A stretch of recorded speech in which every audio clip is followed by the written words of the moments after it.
গতকালকে রাত্রেবেলা একটা খবর পাই রাজ্যের গোয়েন্দা দপ্তর থেকে যে বনরাম রিয়াং এবং আরো কয়েকজন মিলে ভান্ডারিমার পাশে কাসলামপাড়াতে তারা হাইড আউট একটা বানিয়েছে এবং তাদের একটা উদ্দেশ্য বর্ডার এরিয়া থেকে ওরা কিডন্যাপিং করবে।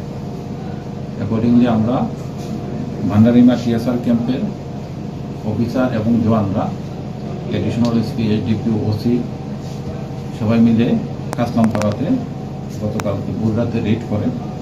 এই রেডের সময় বনরাম রিয়াং, রায় বাহাদুর রিয়াংকে তাদেরকে অ্যারেস্ট করা হয় এবং বাড়ির যে মালিক রায় তাইনা রিয়াং যে আশ্রয় দিয়েছিল তাদেরকে ওনাকেও অ্যারেস্ট করা হয়েছে। তাদের কাছ থেকে একটা চাইনিজ পিস্তল পাওয়া গেছে, 3টা লাইভ রাউন্ড পাওয়া গেছে, 3টা মোবাইল, কিছু এনএলএফটির প্যাড এবং এনএলএফটির নোটিশ, ইন্ডিয়ান টাকা আছে 3,360 টাকা এবং বাংলাদেশি টাকা আছে 679 টাকা।